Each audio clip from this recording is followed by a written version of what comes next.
better team than we came up and represented ourselves.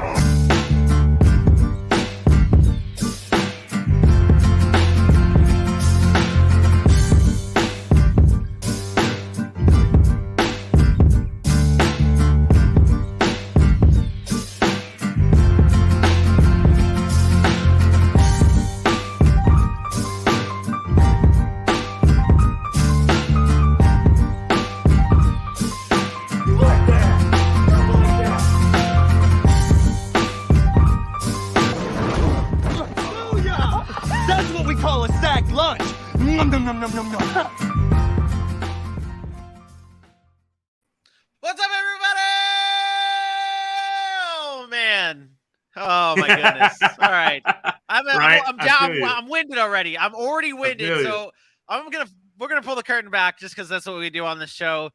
We hit the live button, not 8 o'clock. We hit the live button, and we went through the whole intro. We went through everything. We went through everything. The AJ introduction, everything, only to realize that we weren't live. So like.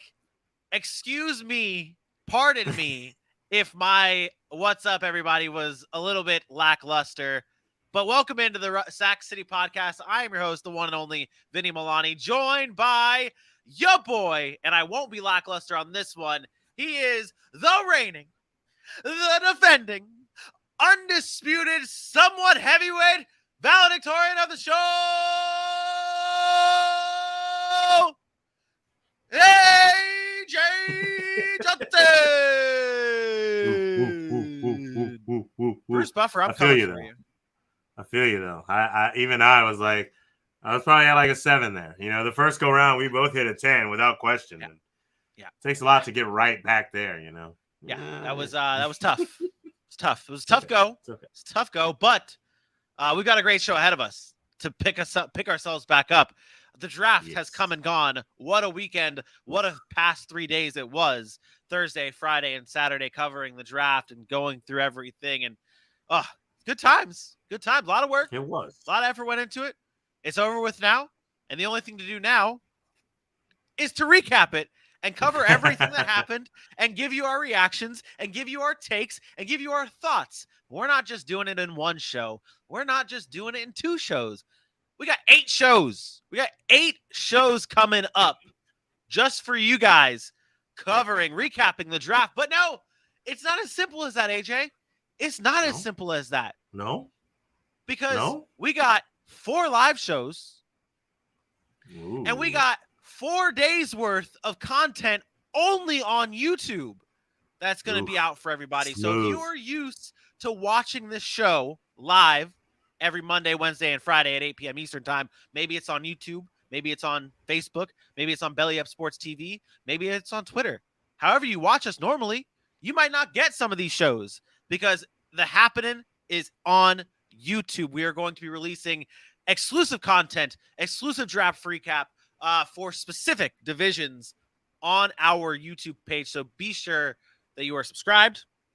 Be sure you're locked in. You got your reminders on, the bell. Ding, ding, ring that bell like AJ says. Hit the bell when it turns to a D. You know you did it. Bam, man, I'm feeling good. But tonight we will be recapping the AFC West portion of the NFL draft. We got the Chiefs, Raiders, Chargers, Broncos on the dock today. AJ, how you feeling? I'm good. As good as you can feel on a Monday. You know, it takes a while. It takes till about 7:30 on a Monday for me to feel good about the day. So, you know, this show is my bright spot. I'm glad I'm back on Mondays and got the consistent streak going, you know, show after show. I'm back, baby. It's good. I'm excited. And it's good to have you back. It's good to have you back. Man. Thanks, man. I did miss you. I did miss you, buddy. I tried. Did miss you. I tried. Is Joey B correct? Are you faking your love for the NFL right now, seeing as how the NHL is buzzing? What was this? Let me see here. Yeah, kind of. I'm not faking my love for the NFL. I'm ready for the playoffs. Okay. You and I both actually have the Lightning Maple Leafs game on our TVs behind everything, but the Rangers have made the playoffs for the first time in 5 years. I said 15. The Rangers have made the playoffs for the first time in 5 years. So it is Rangers week. I told AJ this before the show. It's Rangers Monday, Tuesday, Wednesday, Thursday, Friday. I'll wear my Ranger gear. You'll probably see me have my jersey on Wednesday. If they pull out the dub, score Toronto, 1-0 Toronto. Let's go. But yeah, I'm buzzing for my Rangers. I'm buzzing for the playoffs. But we are not here to talk hockey. We are not here to talk baseball. We're not here to talk basketball. We are here to talk football. And there was a major story that kicked off our day today that really shook up the world.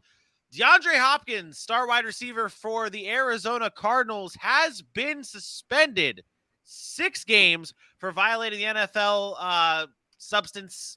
What is it called? The substance. What's the word I'm looking for? AJ, help me out here. Substance violating abuse, the NFL's performance enhancing drug policy. That's the one he got. 6-game PED suspension. Policy. Yes, that'll have the Arizona Cardinals without their star wide receiver for 6 games, and now DeAndre Hopkins also loses up to around $5 million. This is a big time loss for the Arizona Cardinals. So this is not just some Joe Schmo that they're losing. This is not some Joey B that they're losing. This is DeAndre Hopkins that they're losing. DeAndre Hopkins. What are your thoughts, AJ? Well, I guess we get some clarity on to what went into the Marquise Hollywood Brown trade now a little bit. The Arizona Cardinals knew this was coming down the pipe, and they went ahead and made a move for a receiver that was looking to start fresh. And now they lose Nuke for 6 games. And as you heard, he gave away his appeal. He decided to withdraw his appeal so that the suspension will stand, which is saying either he knows it's pointless to appeal, or maybe he found something during his rehab that was in one of the medicines or so on and so forth that he took is probably on that list. Because that's what seems to keep happening. It seems like these guys either don't know what's going into their body, which sounds absurd to me to say because they're professional athletes and their body is literally their moneymaker, or 2, they are trusting their trainers and their trainers are not doing right by them. That's just 2 of the speculations. There could obviously be many more things out there. It's very hard for me to say that one of the best wide receivers in the game thought he needed PEDs all willy-nilly. So I don't think I'm going to go that route. So he's going to be out 6 games. And you know what? Honestly, the way he plays football and what he's been able to do with Kyler Murray in his 2 or 3 seasons in Arizona, it sounds absurd to say this as well, but I kind of like it. He's going to be able to get Kyler Murray's going to be able to get used to Marquise Brown. He's going to get used to AJ Green back on the field, these new tight ends that they're establishing. He's going to get some chemistry with these guys. And when Nuke gets back, yeah, it may take a game, but that's the type of guy who he runs his routes clean. He catches the ball 99.9% of the time. Yeah, so I don't think it's too much to worry about. I think, I'm kind of with you here that not that this is a blessing in disguise for Arizona, but you also have him missing 6 games. That's 6 games off the body. That's 6 games off the body.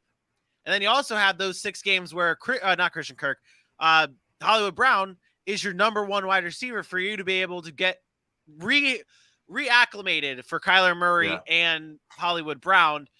I think this could end up being good. The only problem I think that we see here is that this NFC West is tough. You can't lose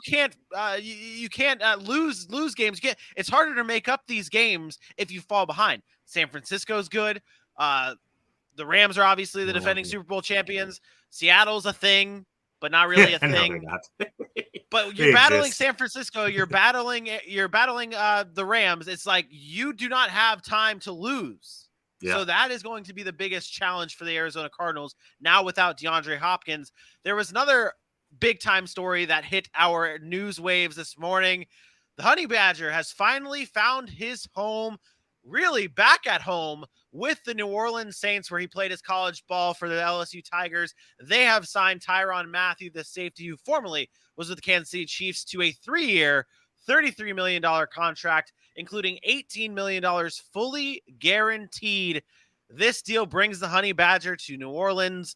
They already signed Marcus May, so this is Marcus May. They have Tyrann Mathieu. That defense, that back end is looking very good. They don't have Marcus Williams anymore. I think Marcus Williams. PJ Williams. Oh, PJ Williams. That's it. Yes. It's a very good signing, though, right? It is. It's funny because everyone keeps talking about I felt like these last 2 years the Saints were no longer it, without Drew Brees, without Sean Payton. But in all actuality, they haven't fallen off too far, and they've made some good signings. It's just good stock there. I mean, you get Tyra Matthew to replace Marcus Williams, and now you put him there with Marshawn Lattimore in the backfield, in the secondary, C.J. Gardner-Johnson. It is a good secondary, especially to keep up for what hasn't been going on that front line. So, and plus, we're talking about a bona fide leader in the NFL. Anybody who ever talks about Tyra Matthew, it's about the motor. It's how he doesn't quit. It's about his IQ, his intelligence. You're talking about a guy who's got 36 interceptions in his entire career, including 13 in the last 2 seasons. So he's been getting better and better as a ball hawking safety, and he loves the game. So he's going to be a guy that you can put that defense on his back. And if your offense isn't showing up, it's not going to be the defense that lets you down. So great signing for them. Tough for the Chiefs. It would have been great for them to keep him while getting Trent McDuffie, which I'm sure we'll talk about a little bit later. Yep. Yeah, we are talking today about the AFC West in just a few moments, recapping their draft. And you just mentioned Trent McDuffie heading to the Kansas City Chiefs. Do the Saints, though, do they have the best defense in the NFC South? Ooh. You put them over the Bucks right now, or no? I don't think so. I think where the Bucks are strong is where the Saints are lacking, and vice versa. You could have talked about the Bucks secondary a couple seasons ago. They've let go of some people, but I mean, they're bringing in Logan Ryan. They brought in Keanu O'Neal, the Bucks, that is. Antoine Winfield Jr. has been stepping up real well. They like Jamel Dean. I think the Bucks still have them on that defense. That secondary of the Saints is nothing to shake your head at, but when you talk about the linebacking core, the front seven of this defense, and in a solid secondary, I think the Bucks still have the upper hand there. Agreed. My Falcons on the way. Did you see how many linebackers we drafted? Dude, you're just going to be a team of linebackers. You're going to be having a kicker roll out, and it's just a linebacker. That's what it is. It's just in case a kicker gets hurt, they're just going to throw out a linebacker to kick. That's what it is. They decide, you know what, we're going to just blow it up on those guys so we don't ever run out of players. Good. Wow. Just incredible. A+. All right. That does it for our top stories. Man, Joey B is just loading up on questions for me in the chat. Yes, I'll grow a playoff beard. Will I stock up on Yoo-Hoo for the Rangers series? Already done. Do I pour chocolate milk into my cereal? No. And will I dress up in my gear for the Ranger game? No. Ooh, why not? It's too hot. It's a lot of gear. Okay. That's fair. I digress. All right. I like We're gonna hockey get to too. our yeah.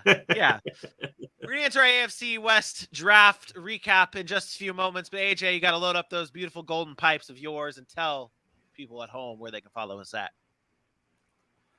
Well, ladies and gentlemen, if you haven't done so yet, head on over to Sac City Pod on Facebook, on Instagram, on Twitter, on YouTube, and on TikTok. I'm up to 3 beautiful TikToks done by me. Hoping to get to double digits by the end of the next week. Let's say by the end. I'm hoping. So head over there because I'm getting better by the day at Sac City Pod on TikTok. Let's go reverse in YouTube and Twitter and Instagram and Facebook. When you're there, you might see this beautiful thing right at the top of our pages that just recaps the wonderful draft that we had, the wonderful draft coverage. We got new merchandise, ladies and gentlemen, and I know Vinny's not there, but I'm proud about it. Oh, I'm so sorry. Oh, how dare I? He is there, because why did I doubt him? Look at that beautiful shirt. Sac City. Can we say Sac Vegas? Like, that should have been on the back. Call it Sac Vegas. That's what we talk about. Head on over to our page. Grab one of these shirts. The first official merchandise of the Sac City Pod. Smooth. I can't wait to get one. Hopefully it's on the way already. I apologize for doubting you, you wonderful producer. And you forgot one thing, though. You forgot one thing. We got a special going on that shirt. It's not just a normal price. Like, we're not just charging you guys a normal price. If you use the code SACDRAFT, that's SAC as in right up here, SAC, S-A-C-K, draft, D-R-A-F-T. One word, SACDRAFT. At checkout, it saves you 10% off that beautiful shirt. And I wanted to kind of touch up into that real quick, though. Ladies and gentlemen, for you guys watching the show or listening at home, we don't get paid for this show. All the hours that go into making this show possible, we don't get paid for this. Not a dime. So this shirt kind of helps us out, moves us along, gets us further along in the process. We don't do it for free, but we do it for the love of this. So please help support our show, buy our merchandise, Support the show by sharing, following us on all those social media platforms. We love everybody in the chat. Bailey, Joey B, Kneecap Biting, Jeremy B. Let's go. Let's get into this AFC West draft recap. Chiefs, Raiders, Chargers, and Broncos. Here we go. The way we're gonna be doing these shows, this series, is we're going to go team by team. And you guys probably have already seen a bunch of people release grades: A+, B-, A-, C, D, F, all that good stuff. We're not doing that here. Yeah. We're going deep. We are going deep into our grading process. You're not just going to see random letters thrown out there. We have broken it down by grade point average. We didn't stop our draft coverage yet. We're going pick by pick, or we have gone pick by pick to break that down, grade each pick by pick. And our math guru, who is not me, is not Dylan, is not AJ, Joey B. Don't have to worry about Dylan or AJ or myself worrying about the math. Aaron's got the math covered. We've got grade point averages for these 1 + teams. 1 is 11. Bingo. So we got grade point averages, our own grade point average, and then a whole Sac City grade point average. We're going to get to it right now. AJ, Kansas City Chiefs had a fairly good draft, headlined by these three players: Trent McDuffie, who we mentioned earlier, George Karlaftis, Sky Moore, your boy, WNBA Sky Moore, drafted in the 3rd round by the Chiefs. This is their big three. What is your grade point average that you gave the Kansas City Chiefs? Well, for me, I gave these guys a 3.11. And let me tell you, you spoke to it with those 3 picks right there. They started the season strong. When they got into this with getting Trent McDuffie and knowing their spot, knowing their draft capital, moving up 8 spots with the Patriots to make this happen and go grab a Trent McDuffie, a guy who we were all high on, a guy that a lot of people believe could be a top 15 pick. And this is one of their best needs. We talked about Tyra Matthew leaving. Now you get a guy who can come in and, be a leader. And I can speak to that because this is a guy that we talk about. You look at his production, the numbers don't pop off of the screen. His stats weren't crazy, but motor, he's always around the ball. He's got IQ, and he fights through every single play. So while you were losing a veteran in Tyra Matthew, you were getting a rookie that likes to do some of the same things. And then George Karlaftis, a guy who could have been the top 15. We were talking about him as a top 5 edge rusher. What we've said about Karlaftis is he is a guy who may not be a standout 15 sack a season type of guy, but he's a very, very, very good player on a squad for a very long time. You can see this guy bending the edge in Kansas City for 8 or 9 years and having solid production, the football version of the Greek Freak. And Sky Moore could not have gone to a better spot in my opinion. He's not as fast as Tyree Kill, but I promise you the way that they will use him and his skill set that he was given at Central Michigan, you were going to see, Western Michigan, you were going to see a lot of that. It's going to look like Tyreek is still there. He's great at getting off press. His first steps are quick. And if he's by you, that separation is being created, and it's going to be really hard to catch him. So these first 3 picks were a slam dunk by the Chiefs. They are right there with the top of the top of the top of the draft. 3.1 is honestly could even be a little bit higher. They did, and we saw it. We see it in the chat too. A lot of people are giving the Chiefs a very high grade, and that's what we want you guys to do. If you're in the chat, or if you're watching at home right now in a YouTube comments or whatever it may be, give us your grade for the Kansas City Chiefs draft. I went similar to that grade. I went with a 3.0. I was a little bit lower than you on some of these grades, just because the way I looked at this, I kind of looked at the players that were around the time that these players were selected by the Kansas City Chiefs and really all these other teams. I like the draft, though, from the Kansas City Chiefs. It's a very good draft. Very, very good. And you brought up 3 guys: Sky Moore, George Karlaftis, and Trent McDuffie. All solid picks, all great picks. The player I'm most excited for to be on the Kansas City Chiefs is Leo Chenal, the linebacker out of Wisconsin. This guy, he's not going to blow you away with his coverage skills. He's not going to blow you away with his sacks. This guy is just solid all around. He is a solid built player. The dude's ripped, by the way. I don't know if you guys have seen this dude. He's absolutely jacked. He's a solid tackler. And we talked about it during the draft. We talked about where the needs really fell for the Kansas City Chiefs. Linebacker really wasn't one of their biggest needs, but they addressed it. They addressed depth. And with teams like this, they have the ability to keep building play. They don't have like those deadly needs, those dire needs. Although losing Tyree Kill kind of creates some dire needs here.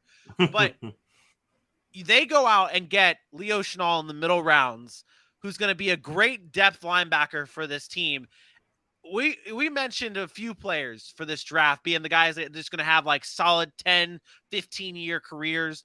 Leo Chenal is going to be in this league for a while. He may not be like the top linebacker of the NFL, but he is going to be a solid linebacker who's going to be playing for the Kansas City Chiefs, who's going to just – it's solid. It's solid right there. It's solid. That's it. That's it. Yeah. I like what the Kansas City Chiefs did, though.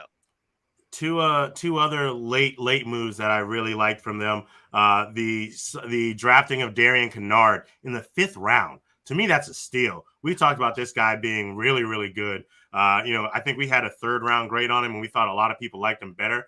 The situation was, he's listed as a tackle. And we've seen what the Chiefs addressed immediately. Last season, they went and got depth on that line. Well, they went and got a guy in Darian Canard who had a pass rush grade of 89, if you want to talk about PFF and whatnot. And now they can move him into guard. In the 5th round, this is a guy who can legitimately compete for the starting line. And if he doesn't make it, you think the Chiefs are mad about that? That means they are good. They are set for a few seasons on that line. I love that pick. And then they signed Justin Ross in the undrafted free agency. Stand out at Clemson for his freshman year. If things go the right way, because they do need some wide receivers, and he gets back from injury and can show that he can be healthy and play the game of football, he is a stud of a wide receiver, almost like a Demarcus Robinson type that would be in that offense. So I'm not saying exactly the way they play, but I'd imagine he'd have the same role as a Demarcus Robinson did to start until he can show more. So those are 2 deep moves I like from what the Chiefs did.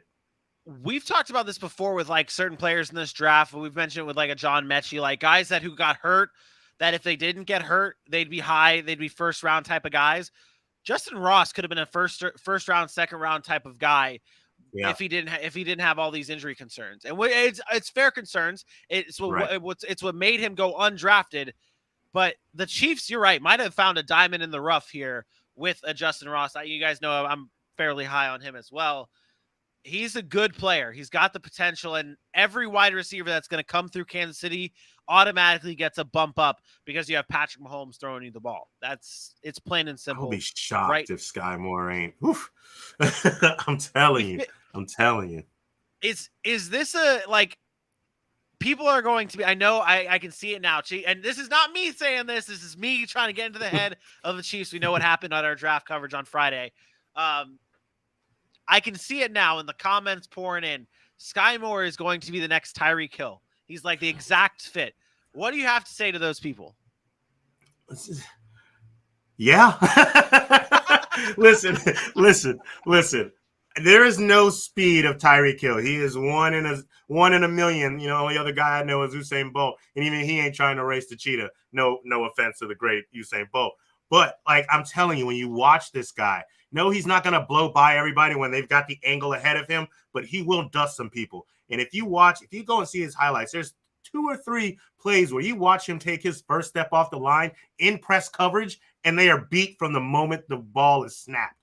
And it's stuff like that will allow them to use him in the same way. He can do the jet sweeps. He can come from underneath and take the short screens and burst out of the backfield and take off for 20, 30 yards at a clip. I'm not honestly saying he's Tyree Kill, but watching him and the way I expect the Kansas City Chiefs to use him, it will feel like you did not lose Tyree Kill. And it's going to take a while. Let's not forget, Tyree Kill didn't burst onto the scene. It took him a couple years too. So let's not say today he's Tyree Kill, but the way they play, I expect them to use him. It's going to look very familiar. I can hear Aaron seething his teeth right now. Bro, what are you talking about? No, stop. Love that guy. It's interesting to me to think about, talk about the running back position dying down and being just a very replaceable position. If these wide receivers who come into these new homes for Tennessee or Kansas City, Green Bay, if they come in and those teams don't look like they've lost a step without those players, the wide receiver position is just going to become just like the running back position, where it's just going to be a dispensable player. You're just going to be able to just replace them and move on. And with Sky Moore, the Chiefs have a very good shot of being able to replace half, if not more, of what Tyree Kill left in Kansas City. Next team on our list, it is the Las Vegas Raiders. The Raiders, the team that hosted the NFL draft. They didn't have a lot of picks. Gonna be honest, they didn't have a lot of picks. They spent all their picks really on the acquisition of Devontae Adams. But this is their big three. And a player I want to point out here before we get into our GPAs is the drafting and the selection of Zamir White, the running back out of Georgia. Right before the draft, the Las Vegas Raiders came out and declined not one, not two, but all three of their first-round picks from the draft with Josh Jacobs, Jonathan Abram, and what was that guy? The Farrell from their high pick that ended up being a bust. They ended up declining those Cleveland Farrell. They ended up declining all those fifth-year options, though. Josh Jacobs was one of those fifth-year options. Zamir White, I'm not saying is going to be in there to replace Josh Jacobs, but I wanted to get your thoughts on Zamir White before we get into our GPAs and whether or not you think he could come in and be the future running back for the Las Vegas Raiders. I mean, so it kind of goes into what you were just saying, how the running back position is being viewed as disposable. I think with Josh Jacobs, though, it might be something where they decline this option, they move forward, see how he's been banged up his entire career. He's fought through it a lot. And while you are appreciative of that, if he's not going to be that 100% guy, are you ready to give him the contract that he probably would deserve? I don't know if that's the case. Zamir White is a talented running back, as talented as they come. And we know what Georgia has been pumping out of the running backs since back with Todd Gurley. And he fits that bill. He's quick, he's fast, he can cut, he's versatile. And if he can come in and show that, because as good as Kenyon Drake is, we've seen the last three teams he was on use him in a very limited role. So I don't think that that's something that they're looking at. If Josh Jacobs isn't the guy, it's going to be a Kenyon Drake. So Zamir White has a chance to come in here day one and at least be used as a big rotation piece. We also talked about running backs by committee and how a lot of teams are doing that now as well. So they don't just bust up their running backs and are in the same situation for the next draft. Yeah. Fair enough. Yeah. I think what the Raiders have with Josh Jacobs, I mean, it is that. It is just that. The running back position is replaceable. You might not be able to find the exact same success, but you get a Zamir White in here and he could do, I'm not saying he's going to do the exact same numbers as Josh Jacobs, but you're going to be able to get a serviceable running back out of Zamir White, in my opinion. Our GPAs, though, I think there's a discrepancy. Got him at 2.2. Oof. You got him at 2.4. And why I said that there's a discrepancy here is we just had the Chiefs as in the threes, high threes, mid to high threes here. Dropping the Raiders down to 2.4 and 2.2. Is this really just because their draft they didn't have enough picks in the high rounds, or was it because they didn't hit on these picks? That's a part of it. I think at first you do question the running back situation because, the reports came out that they really liked Kenyon Drake. That's why they made the move for him last season. And we know what Josh Jacobs brings to the table. And then Neil Farrell, in the fourth round, it's a good spot for him. But I don't know if the production is going to be there at the level we would expect from a guy who had LSU, who went to LSU. And again, I can't help but say this, and I know it's a bad excuse, but I talk about with almost every LSU player in this draft. What went on in LSU last season was not indicative of that program. I mean, it sucks to say for Edo because, he got them with that national championship and the wonderful squad that they had, but it was a complete down drop. To go from that height of a team to what they had to do for the last two seasons at that point, everyone was just bought out. And I think that has some of the question marks on if these players are going to come into the league and be able to get back to where they were when they were winning championships and the year after thinking they were going to be able to do the same thing. And then, the other part is we didn't talk about the back end of these grades. These GPAs also count with the round 5 picks and the round 7 picks. And some of those guys grabbing another running back and Britton Brown and the tackle Thayard Munford. I mean, they're round 7 guys that you don't really expect to make the roster. And those are just rounds that are going to drop anyone's grade because honestly the Chiefs grade could have been higher without those bottom picks too. So in my humble opinion. Yeah, no, I agree. And then that to me, I feel like is what really is the difference with like the Raiders GPA and the Chiefs GPA. And I'm sure Raiders fans are watching this. I don't give a shit about what GPA you give us. We got Devontae Adams. We got Darian Canard. I don't give a shit what you say our GPA is. The draft don't matter. In the words of the Rams, F them picks. But I will bring up one player here, and I'm surprised you didn't bring this guy up. Weren't you a Dylan Parham guy before the draft? Hey, I liked him. I wanted to leave you something. Okay. So I was very happy about this Dylan Parham pick. I think this is a great pick for the Las Vegas Raiders. Obviously, a need for them. And when we were doing our draft rankings and our mock drafts, and Aaron did his 7-round mock, he had Dylan Parham going in the back end of the second round. Where the Raiders got him at pick 90, that is a good spot for Dylan Parham, a 4-year starter. He could play either guard or tackle. Every lineman in this draft could play both. A lot of experience at the guard, though. I think he's going to be a solid guard for the Las Vegas Raiders. He's got good hands. It's just his size. His size. That's the biggest thing. His size. He feels like a small guard. Like when you watch him, it's like, he's too tight. He's too small. Yeah. Maybe you're that's hoping that his athleticism can overshadow some of his size issues. But also, if you're talking about giving the big boy a license to eat when he gets in the league, and I don't think that's going to be a problem. Honestly, I think if you want, I guess the best way to feel about the Raiders draft for the grade, it feels like this was the only pick they really cared about. They was like, we needed a guard. We needed a lineman. Even though we've had a good line for the better part of the last couple of years, we need another lineman. We need some talent in that position.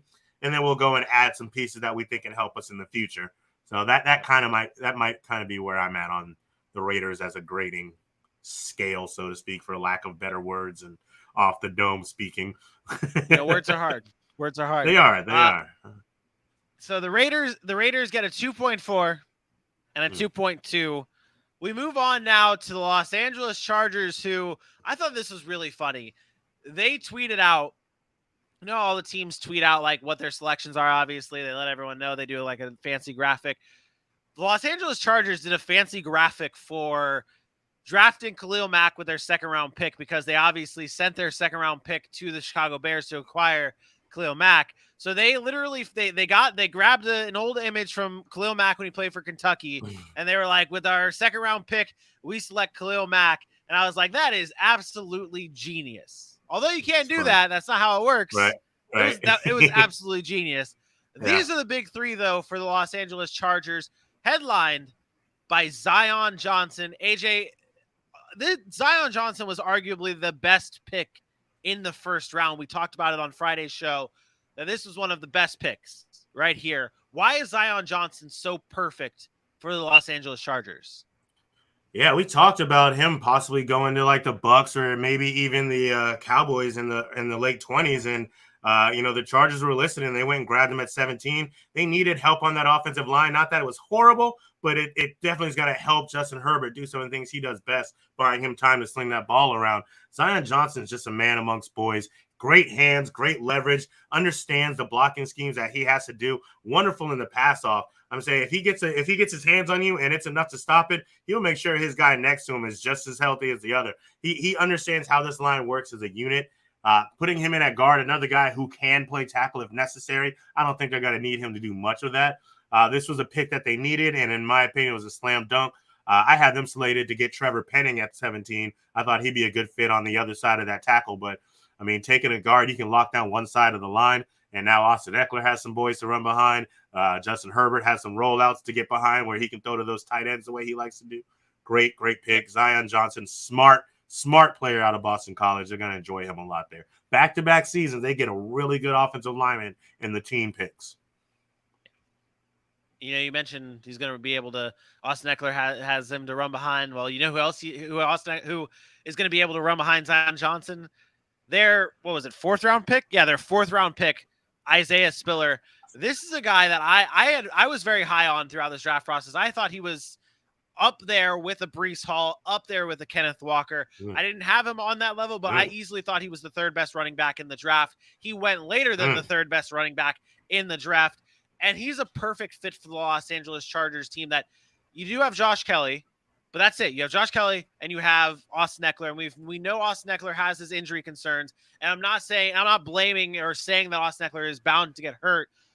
But Isaiah Spiller is the type of running back that you could now give Isaiah Spiller the touches to be able to alleviate an Austin Eckler. And the biggest thing is I don't know if Josh Kelly will be I think Isaiah Spiller is going to be more efficient than Josh Kelly. So like in those situations when you have to take Austin Eckler off the field, you're going to be able to rely on Isaiah Spiller to be able to carry the ball and be effective with the ball to produce, whereas Josh Kelly, you just gave him the ball, you're like, okay. And I'm not saying Josh Kelly was a bad running back. He had a fine season, but but Isaiah Spiller is able to carry the rock, relieve some pressure off of Austin Eckler, and not to forget here, he's a great pass catcher. So you go from Austin Eckler, take him out, you're not losing it. Obviously, Austin Eckler's a better running back, a better player, but you're not losing the type of player. You're being able to replace that type of player with an Isaiah Spiller. I love that pick for the Los Angeles Chargers. AJ, what is your GPA for the Chargers? The Chargers. My GPA was a 3.14. I really liked what these guys did all the way through, all the way down to their 6th round pick. I mean, JT Woods, you can say what you want, but they needed help in the safety, and this guy is a smart player on a good Baylor defense. But go all the way down to Jamari Slayer, another guard who was a big body, quick, fast, and heavy. I like what they did. They addressed needs all the way through their draft. And, again, the smaller grades come from those back ends. 3.14 stands about right with me. Okay. Yeah. So you gave Zion Johnson an A+, gave JT Woods an A, Isaiah Spiller an A. Really, it's I think the lowest grade, and we'll at the end of all of this, we will go over our overall Gs with the Sac City overall, the GPAs. I find it interesting, and I try to get Aaron's information on Otito Ogbanya.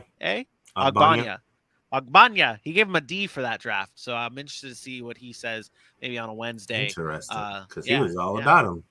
Yeah, that was one of his first players. I think he was saying it's more because the players that were around that area that they thinks that they could have gotten. But my GPA is right there. It's a 2.57. I was a little bit lower on some of their picks. Really, it's the back end picks. I love that Isaiah Spiller pick. I honestly, looking at it now, I gave that Isaiah Spiller pick a B+. Yeah, I might go into the A's on that one. That'll bump up. I was just looking. I was like, you was lower on him than me. Yeah, and I like that pick a lot. And as I kind of talk myself into it, I'm like, okay, Isaiah Spiller could have easily gotten an A for the Chargers pick there, because again, too, there were running backs that went before that. Let me just double check this, but I'm pretty sure there were running backs that went before Isaiah Spiller, other than a Breece Hall, other than a Kenneth Walker. And I'm like, wait a second, over Isaiah Spiller? Are we really doing this? Like, is this really happening right now? You see what running backs went before this. Yeah, James Cook. I like James Cook a lot. I do. You guys know my love for James Cook, but I had Isaiah Spiller ahead of him.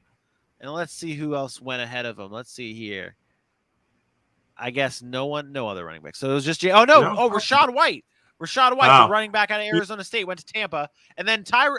Yeah, there were a bunch of running backs that went ahead of him. Multiple, even Brian Robinson, the running back from Alabama, went ahead of him.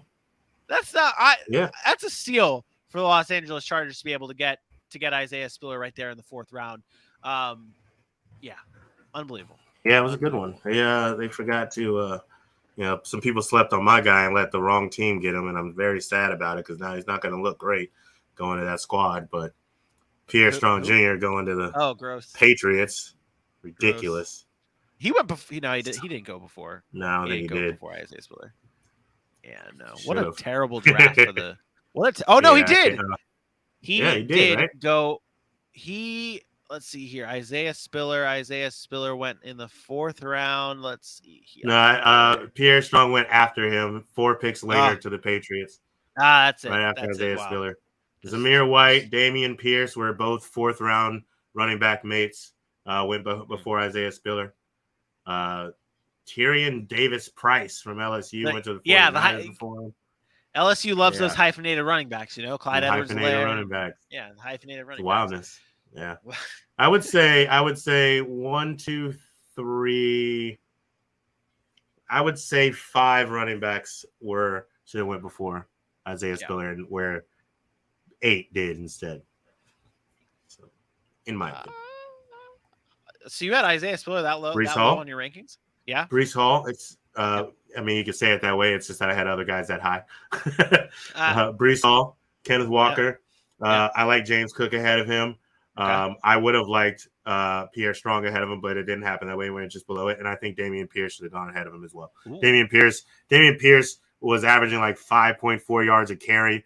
He did a lot with a little bit, and he runs with a mean streak, low to the ground, can get through tackles. He's going to be a solid running back that not enough people were talking about, ourselves included, before this draft process.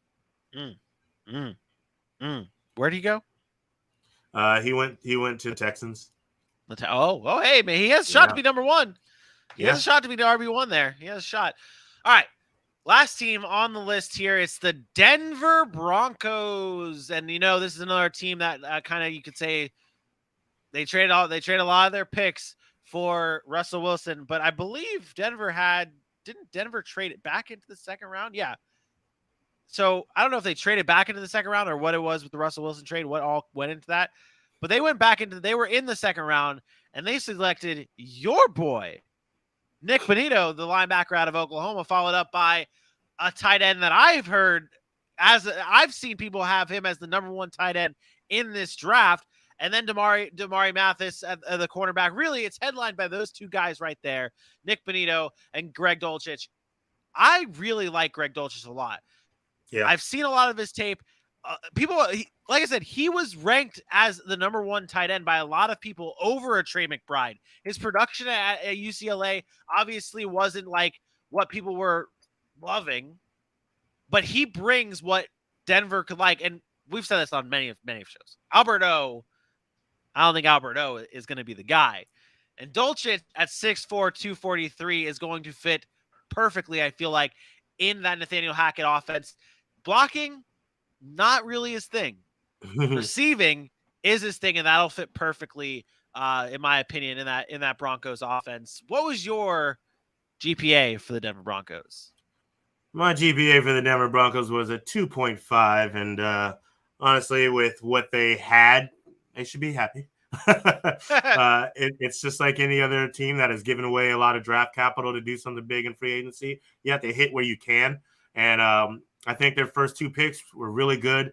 I don't know much about Damari Mathis yet, but DeLaron Turner-Yell from Oklahoma, the safety, I think that was a better pick than the 2 ahead of that. But you talk about Nick Bonito and then Ioma, who was a rookie. They got themselves some depth on that edge, and that's something that they're definitely going to need. So, for what they like the Raiders, they had a little draft capital. They were able to get a lot done in the back of that draft with what they had. But up top, they got their needs. They addressed them quickly, and then they went ahead and got best player available that could surround some depth on some needs. You really hated their lower half of the draft. You really hated their lower half of the draft. It doesn't excite me. And then, like, Montrell Washington from Stanford. So I get it. So, for instance, for me, like, we talk about the receivers, right? They're going to get a Cortland Sutton back who's healthy. They're going to get a KJ Hamler back, hopefully healthy with the torn ACL. Hopefully that speed is still what it is. We're still waiting on Jerry Jeudy. He's got great route running, but had a problem dropping the ball. We understand that sometimes that's part of the game. So you would think if they really had the idea to go to get a receiver in the 5th round, I think David Bell was still there at that point in time. That would have been a great receiver for them to go and get. Why not maybe go grab yourself another tight end? Jelani Woods he went earlier in the draft. Go grab another one. Albert O is great for blocking, and he's great for being around the red zone and being that big tight end. But through the 20s, I'm not seeing much of Albert O in my future, if you know what I'm saying. And then, of course, Russell Wilson, It's not what he needs anyways. Russell Wilson's one of those deep ball guys. So Now, with that being said, me and Sam Washington know this much about each other. I know his name because it was talked about. He's never heard of me. So that's about it, But with that being said, just looking at what they were doing down in the back half after the 5th round, and it just seemed like they were up to the podium. Let's pick a guy that maybe some death may pan out, and we're not losing much sleep over it if they don't. Yeah. So I didn't lose much sleep over it, giving them these grades. Well, that's why I think too, when you're looking at some of these grades, and especially for us, because we did a lot of coverage on this pre-draft process, we were high on a lot of guys, and a lot of those guys kind of fell in this draft, and that kind of caught us all off guard a little bit. I mean, we talk about Justin Ross. We talked about him at length on our show at one point because we were high on him, or at least I was high on him. And you look at like the receivers, and when you're judging these teams and the way that they drafted, it's like, okay, you draft him when who else is on the board? Even though these guys went undrafted, I still am higher like on a Justin Ross than a Montrell Washington. Like, I'm sure maybe Montrell Washington, maybe Denver really liked him. But like I said, there's other guys on the board here. I would have much rather Justin Ross over Montrell Washington. Yeah. Plain and simple. And then the cornerbacks. You look at the cornerbacks. You guys know how high on Mario Goodrich I was. I just don't think that, like, it's like maybe you like these guys, maybe you've scouted them enough, maybe great fit, whatever. I think the player's potential and the player's skill outweighs these picks and makes me think, because I mean I gave all their cornerback picks I gave their other cornerback pick a D, because I'm like, yo, Mario Goodrich is still on the board there. How are you passing on him for Fayon Hicks, the cornerback out of Wisconsin? I don't get it, man. Mario Goodrich is going to make somebody very happy, Vinny. Don't worry. I sure damn hope so, man. Maybe he'll find his way to the Jags. Silence. Got He's it. on the Eagles. He's on the Eagles. Well, yeah, they probably going to let him go. He's never leaving the Eagles because the Eagles would never get rid of him. He's going to be a 15-year veteran. He's going to be a 15-year veteran. That's what's going to happen. All right. So I agree with this, with what Joey B says about the Broncos drafting a late round QB and have him taught by Russell Wilson. I think that would have been a good idea for him. Maybe they just think it's too soon, to get rid of Drew Lock. You bring in Russ and then to draft a QB the same season. Now, with him being a veteran, he would understand why it is. He knows he has nothing to worry about, but maybe they just think it's a year too soon. But here's the thing. Does that mean you were definitely doing it next season? Because next season should be loaded with QBs. Or why not go in the undrafted free agency and grab one of those QBs that was there? Because after next season, I don't really know what there is to brag about when it comes to quarterback play. And for the Broncos, their worst thing could be, even if they get a Super Bowl out of it, to go back into 7 to 8 years of what happened after Peyton Manning. So I agree. Yeah. It could have looked at a QB later in the draft. Some of these guys that went, like Skylar Thompson and David Ellaby was still out there. Yeah, they all fell. I mean, look at the quarterbacks Carson Strong went undrafted. Could have went for Carson Strong in the 7th round and developed him behind Russell Wilson for 3 years. Fayon Hicks was there. Hey, come on, man. And that's the thing. You look at these picks though, and you're like, you went that route. It's deep. But again, maybe for them, it's just as deep as it was for us. They're like, I like that name, Fayon. We never had a guy named Fayon in Denver. Let's go ahead and get Fayon. Put him on his roster. Not enough Hicks in Denver. That's what they wanted. That's what it was. That's what it was. Well done. All right, let's take a look at our overall GPAs here. Now, this is not just my GPA. It's not just your GPA, but Aaron did make and grade all these draft selections here. We've combined our GPAs here, and it looks like this. Obviously, the Kansas City Chiefs rank among the highest teams at a 2.95. Followed up by the Chargers, then the Broncos, and the worst of the worst was the Raiders. But we obviously know that the Raiders, F them picks, right? That's where we're at with the Raiders, right? They have an excuse? I don't know yet. I don't know what they do yet, man. Because, I look at this 2.20, and they're sitting at the last in the west of the draft grades. And I'm like, yeah, that seems about right. It feels like how it's going to look on the field as well. Like, to go and get Devontae Adams and to me still feel like he might be the worst in the division still, it's going to be tough. It's going to be tough. I mean, it's going to be them and the Broncos fighting for it. I need to see what the Broncos are going to be able to do on defense because, as you know, that was one of the reasons I gave them such high marks last season. And, it only panned out so often. But I don't know. It feels like they may take a step back in that area, even though they got some rush help and they were able to keep a couple of their secondary pieces. Yeah. Yeah. And, I mean, this is a division where you can't afford to make mistakes, even obviously draft, you don't know if it's a mistake or not, but like I look back and I'm just looking over like the rest of the who was drafted before, and I forgot to note this, but Tariq Woolen, the cornerback out of UTSA, Aaron was super high on him, high, highly ranked player, and then Denver instead drafts Damari Mathis. So it's like, is that really the way you want to go? A great quarter for them. He would have been great on the other side of Patrick Surtain. Long, lanky, hard hitter, great ball skills, knows how to put his hand in there without getting the penalty called. Of course, he's not a polished product, but him and Patrick Surtain and Justin Simmons in that back end, that would have been a sick secondary. Yeah. I mean, these guys, they have their grades on these players one way or another, and we they do their due diligence and they send the guys out there to stay looking at these prospects over and over again. So we're not going to say we know more than their scouts, but based on what we have seen and what we kind of acknowledge to be what these players or these defenses like, it was just a little mind-boggling. And I'm sure a lot of people had picks that way through, and it does get harder and harder through the deep end of the draft, but maybe they'll show us wrong. Maybe they'll prove us wrong. Yeah. Maybe Damari Mathis will be defensive rookie of the year. all these picks we talk shit about, they just end up playing well and rookie of the year. They're all Hall of Famers.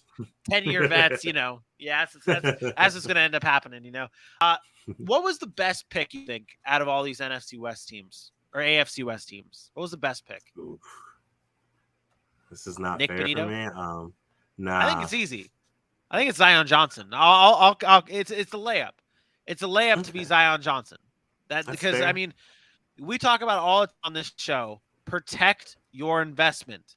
Justin Herbert is going to be a very expensive investment eventually, and you are going to want to get him the best. And Zion Johnson, we projected him to be going to like a team like New England because of his football IQ, because of his ability, because of how smart he plays, how almost polished he plays, how crisp he plays.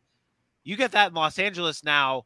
To be able to protect your franchise quarterback in Justin Herbert, I think that is easily the best pick from the AFC West. Well, I tried to do it differently, but Bailey's right. I'm loving this Sky Moore pick for the Chiefs, man. Like, I had him, I think 9 on my top 10 or something like that. Or, I think I had him just outside because somebody else wanted to put it 10. But Sky Moore, man, I'm just saying, like, look at that, off the ball, off the slant, and no one's going to catch him. He's so quick. He's so fast. And the way Andy Reid knows how to use his talents, he knows how to use the weapons that he puts onto this roster. And I just think he's going to fit in very well with Pat Mahomes and Travis Kelce and some of these other receivers. Going to put, what's his name, Mecole Hardman on notice. Mecole Hardman better step up. He might still be sitting in that 3rd, 4th receiver spot if you don't pay attention. I was thinking about that. I'm like, man, like they lost Byron. Pringle. They have Mecole Hardman there. And I mean, you look at that, they got Juju, and then they brought in Marquez Valdes-Scantling. I could easily see, like, it would not shock me if Sky Moore and like a Justin Ross in 5 years are their 1 and their 1A and then 2B or whatever it may be. I could definitely see these guys taking over. I like Juju in Kansas City though, so I think he's going to be a good wide receiver 1. Yeah. But I mean, Sky Moore, man. See, that's another thing, and I didn't even bring it up, but that's a great point. Like, there's not a rush. If Kansas City Chiefs want to talk about this guy being a Tyree Kill, the development time is going to work for you because now you have a somewhat, mostly enough proven receiver in Juju Smith-Schuster. You have a down the field threat with speed and who can catch a deep ball with Marquez Valdes-Scantling. You got a guy who knows the system in Mecole Hardman. And let's not forget, this pass offense still runs through Travis Kelce. So Sky Moore is going to be able to come in and work his position and work his rotational role until he's proven that he can be an every down player, whether that's this season or next season. So it's just a good landing spot for everyone involved when it comes to Sky Moore and the Kansas City Chiefs. Bingo. Underrated signing, in my opinion. I'm going to go with that Greg Dulcich draft. Yeah. I shouldn't say signing. I'm going to go with that Greg Dulcich draft pick. That really is. I think it's a really good the more I watch on him, the more I think about him. I'm like, man, that's a great pick. And Isaiah, I'm gonna have to agree. I'm gonna have to agree with you. I like what Dulcich is gonna bring to the table. I mean, I remember being excited when Russell Wilson got Jimmy Graham, and it just did not pan out. Yeah, and from that moment, I'm just like, damn, is he ever gonna get a tight end that he can like fall in love with, like, and make himself a good player for Russell Wilson, an over the middle security blanket? Greg Dulcich has that chance. He does. Oh man, I would have loved for him to have Noah Fant too, but getting Greg Dulcich, the athleticism is off the charts, and he doesn't even have to be that blocking guy. He can get out there, run that seam better than most tight ends in the league now. So I agree with you. That's probably the most underrated signing in the AFC West for me. Yep. Maybe a little Dylan Parham, but it's not even underrated because everybody really knows about that. Hey, your boy Dylan Parham. A big Parham guy, you know, Donald Parham, Chicken Parham, Majan. Stop it. Be ashamed. There it is. Shout out Mike Marshall here. Shout out Mike Marshall. We love new viewers here. They did get Justin Ross, and I think Justin Ross is going to be very good. I think he's going to be very good. We were just talking about Justin Ross. Great. That's an underrated move from the undrafted side of things. That's the undrafted, yeah. Yeah, for sure. But that does it, though, for another episode of the Sac City Podcast. We're going to start wrapping things up and remind everybody to be subscribed to our YouTube page. Tomorrow we are dropping the AFC North recap videos, small, short clip videos for you guys to be able to watch, enjoy, share, let the people know, all that good stuff. We're going to be breaking down everything in the AFC North. And also, if you watch those videos, be sure to comment as well, because the AFC North, those videos, they tend to stir the pot. They tend to stir up a little bit with the YouTube critics. So please be in there to drop your thoughts, your comments, your concerns, whatever it may be in the chat for those videos. AJ, tell the beautiful people at home, load up those golden pipes. Let them know. Let them know. Ladies, gentlemen, boys, girls, cats, dogs, go ahead and head on over to Sac City Pod on all your favorite social medias, even the not favorite social medias, even the ones you don't have accounts yet. If you don't have an account for Facebook or Twitter or Instagram or TikTok or for some reason YouTube, go make one. Make one right now. And the first person you follow and subscribe is at Sac City Pod.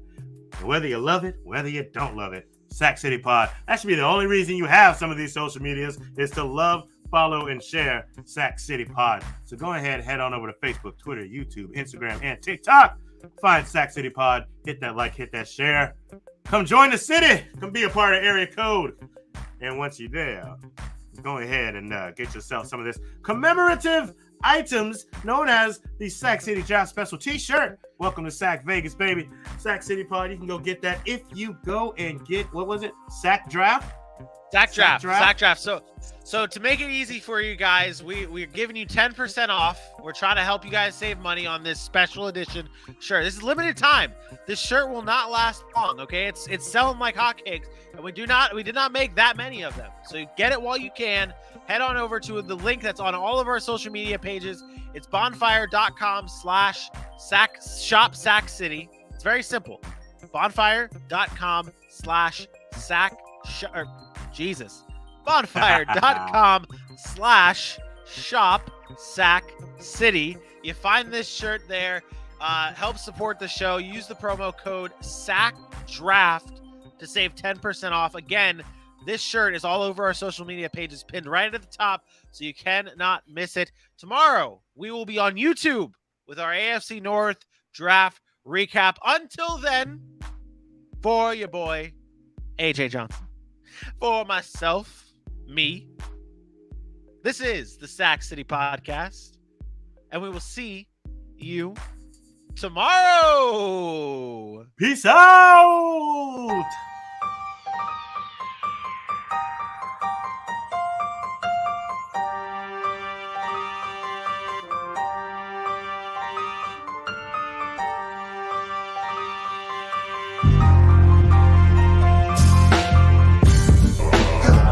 we were a much better team than we came up and represented ourselves.